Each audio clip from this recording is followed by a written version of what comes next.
going to call this one, You're an Example to Others, Whether You Like It or Not. I tell this to Riley a lot since he's coaching. Always remember the good coaches and the bad coaches he had. Be more like the good coaches. Don't be like the bad coaches. Look at the examples they set. Use those for good and bad.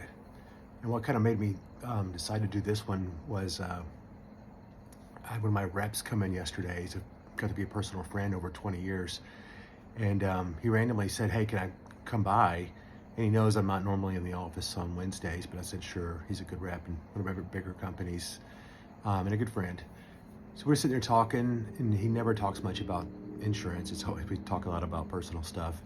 But he randomly said, hey, I wanted to tell you that you really influenced me and it kind of helped change my life. And I was like, that's weird. We've known each other a long time.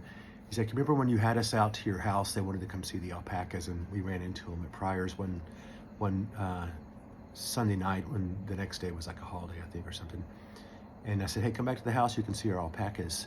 And I took him upstairs and I showed him my library and, showed him the balcony. And I was kind of telling him what I do. He started asking me questions about, my day or whatever. And I'm like, yeah, I get up, I read and pray and, then get to work and do some stuff like that. Didn't think nothing of it. And that's been a while ago. And he's like, that really changed my life. He said, I just thought I was addicted to chaos. And he said, I thrived on the fact that I never had a plan and never was organized.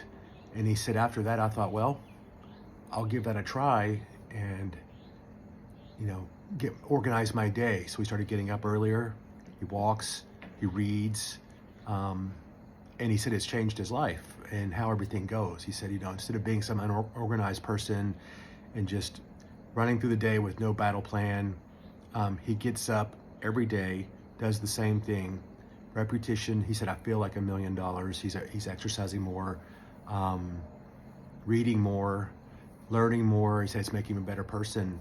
And that was just for me reflecting on some things that I do. And it made me feel good. That's when someone says that. So always think about that.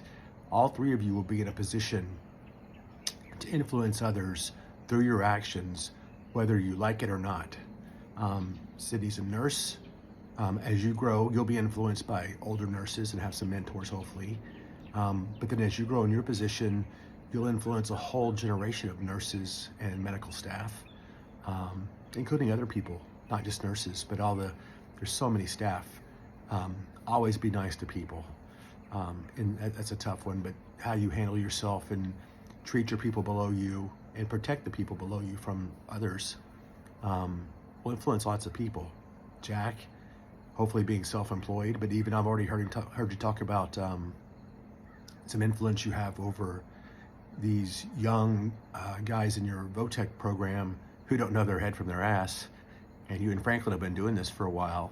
So you said sometimes you have to kind of show them what's going on. They look up to you whether you like it or not. So you need to be aware of that influence you have. And of course, Riley, as a teacher and then as a coach, tremendous influence. Coaches can change a kid's life by how they treat them or the opportunities they give them. So always be aware of that. Anything you do, we've talked about how people view you when you show up in that first impression, but also just as you work in your daily life and help people out, you just never know what kind of impact you're going to have on someone. So always try to make it a positive one, of course, and think about people and what they're doing in their own shoes. I did have another one.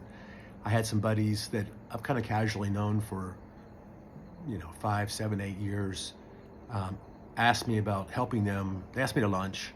They wanted to talk about AI, which I always chime in on these calls we're on. And they wanted to hire me. And I'm like, well, guys, I'm not for sale. Not at the rate you're going to pay me. I said, but I'll be glad to help you out. You don't have to pay me to do this. And we've been talking, and I was like, just tell me your problems. And they were talking about some stuff. And they had this huge building that's mostly not used. And they were asking about that. And I said, you want some hard truth? Sell that thing. But get rid of it. Go work from home or get an office space like I have, like a smaller space. It's killing you. It's crushing your profit line. I said, so that's some hard advice from Mr. Russ. And about 6 weeks later, I got a call from one of the guys wanting to meet again, and I couldn't for a little bit. And he said, "Hey, guess what? We took your advice. We sold the building." And that was some hard advice and harsh advice that kind of stunned them. And apparently, they took it to heart, went back, put that damn thing on the market, and sold it quickly. And they're like, "It's such a burden off of us. Huge payment, having to try to rent parts of it out that weren't occupied by their insurance office, and allowed their staff, they got a much smaller office, allowed their staff to work from home part-time, and made everyone really happy." So you just never know with what you say and how it can influence people. So always try to be as positive as possible. Um, I'm reading a book right now. It was written in the 40s about selling. But the guy pushes the Socratic method of questioning. So he always asks people why when you're talking to someone. Instead of trying to correct them or hit them head on, just say why. Why would you do that? Because they were telling me things, these insurance guys, about how their profit was being crushed. And I'm like, well, why? Staffing, okay, you should use virtual assistants and lean into AI. Why? What else? And they're like, well, we have this huge building that's just killing us. And I was like, simple, sell it. Next. Apparently they've taken a lot at the heart. We're going to meet again when I have about 3 or 4 hours. Our last lunch lasted 3.5 hours. It was a little longer than I expected, but it was nice talking to them. So always be aware of what and how you can impact people. Try to make it a positive one. Everyone has bad days. But I've been married 28 years. There's been lots of bad days. There's lots of good days. You're not always nice to each other, but you've got to come back around. But just be aware of that. And all three of you in your positions are going to be such influences, and hopefully being raised by us, taking my advice to be better people than me. You will have these positive influences on people that you work with and make the world a better place.